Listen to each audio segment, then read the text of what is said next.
It's all you. Where do you want to start from? Top of the key, where it started. The top. I mean, all right. Well, I guess like many people, you know, my mental health journey started as long as I can remember. Yeah. So I remember having like minor. I guess it's not minor, but SI from an early age in elementary What school. does SI stand for? Suicidal Ideation. Okay. So, I can remember being pretty depressed, not really knowing like how to place my thoughts and navigate different emotions.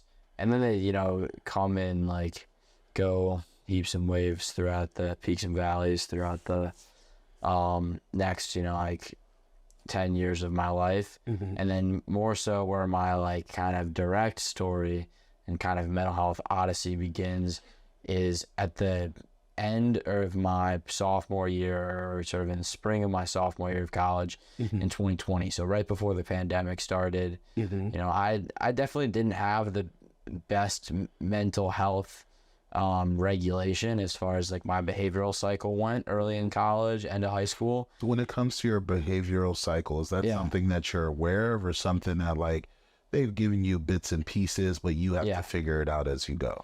I think a little bit of both. People give bits and pieces, you pick them up. And then for me, especially with dealing with mental illness, it wasn't until like I was really trying my best on the behavioral cycle, and either I couldn't implement things or I was implementing things. And Could you give us an example? Sure. So I remember like beginning of my sophomore year, so a few months before everything got bad, I started working out all the time and was working out almost every day.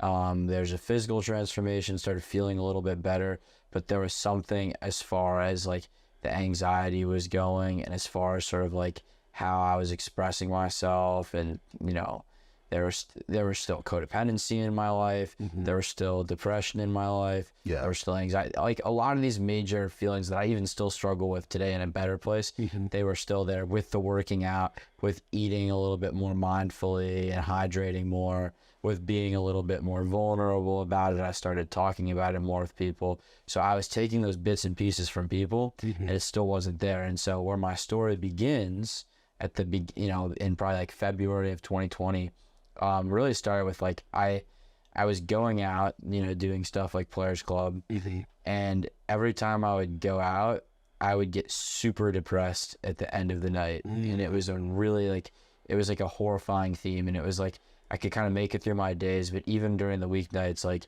it felt like I just wasn't where I normally was socially, and as a fairly extroverted person, I think like I like getting energy from other people, but there was definitely a sense of like I'm always being social to seek validation.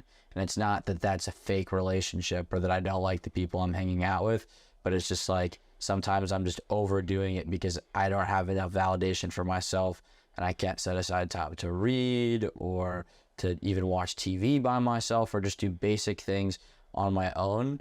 And so I went to my mom at that point where I was having those depressive episodes or sort of depressive outbursts, and I was like, Mom, like I think I need a therapist. Like this is getting really bad. Like I'm really flattening out. I don't feel like myself. I'm implementing all these things that should make my life go in a better direction, and I'm still having like serious problems on this like mental health front. When you approached your mom, would you say she did a good job of trying to be there for you and get resources, or was there pushback? So unfortunately, there was like pushback, and I didn't get a therapist then. Yeah. And she was supportive, and she wanted me to try and find a way to navigate what was going on, but also because of the stigma around mental health, I think it works twofold, where like on one front, people aren't as understanding of what's going on, but also people are like less reluctant to support you through treatment, or you're even less reluctant to honestly explain like what's going on because of the fear of how it's going to be perceived. And so I went to her, and I couldn't be as honest about like how bad things were. I was like, I really am struggling with my emotions. I'm anxious. Like, I've talked to a lot of people recently, been more vulnerable. They're saying a therapist might help. And she's just like, well, you know, from her experience, she had some negative relationships in the mental health space, some negative experiences with treatment, therapy, also just generally, like, when I was a kid, as I said, you know, this started a long time ago. There was always attention from teachers on my mental health, or at least on how I was behaving in the classroom, and how that might be reflective of some other things going on internally. Like, I remember the first time I was ever suspended was in kindergarten. Like, you know, and it wasn't for like fighting someone or doing anything like really harmful to like classmates, but it was always like really kind of saying inappropriate things to teachers, or being very provocative verbally, just generally like kind of not being with the goals of like the academic day, and kind of, you know, attention seeking, but with also without ever having any ADHD diagnosis. So it's this weird pattern of just like attention seeking behaviors, very provocative, manipulative behavior, frustrations, and no one really ever was like sure how to deal with it. So then yeah, sorry to cut you off. No, you're good. Would you say, and your parents, I'm assuming both are there?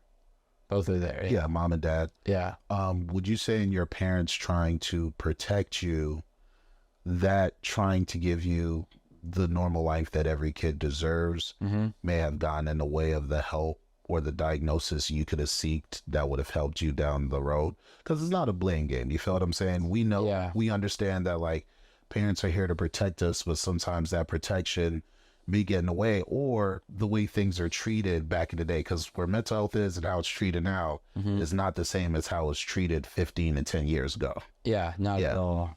Yeah, I definitely think there was that level of like trying to give me a normal childhood. And I think also to a certain degree, like with their pushbacks, sometimes the pushbacks were things that I really appreciated. For example, like they didn't want me to get on an Adderall prescription at, you know, too early of an age, or they wanted to make sure that I could learn to like navigate my emotions or identity without other people kind of trying to push me one way or the other. And I did have a therapist when I was 10, and I first started having like, you know, suicidal ideation and these frustrations, and it didn't go very well. And to my parents' credit, like it wasn't that they, you know, gaslit that situation and then it didn't go well, but there were, the fit for therapy matters a ton. And I think my mom is the kind of person that just sort of rules with an iron fist, and she wasn't going to pursue anything without there being like the right guardrails around it. Especially as a parent.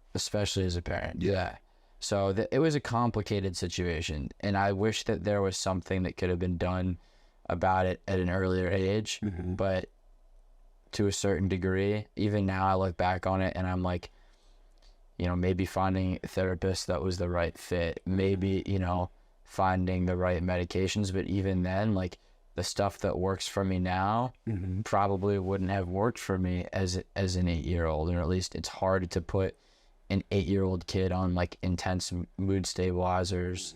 Like I take, you know, lithium for bipolar disorder, and you don't even diagnose bipolar disorder until you're at least 18. So that's like 8-10 years. 8-10 years before you get to the starting line of actually this is what I need also. And it also begs the question, like, you know, had things been done differently, or had I been in a different environment, would I have manifested the same diagnosis? Because there's that nature versus nurture. But it's also dangerous to look back in the past when it's like, look, we're here already. And what we're working with is what's in front of us, and that's the best we can do right now. Exactly. So at the end of the day, you know, we made it to that point in February of 2020, and it was still a tough discussion with my mom. I think it was tough to navigate the mental health space. And so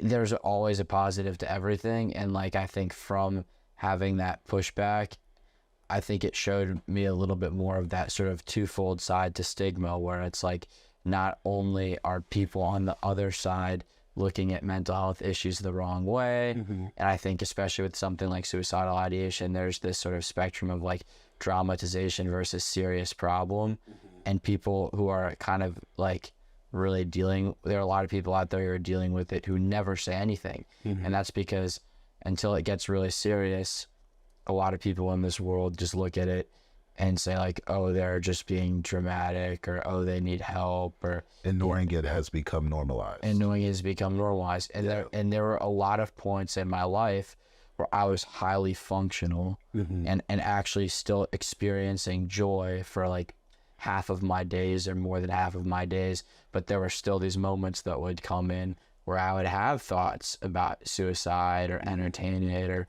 or something terrible. So it's like, that's one thing it's made me think about, is like, how do we get help for people who need it, where they can communicate, you know, today I had a suicidal thought.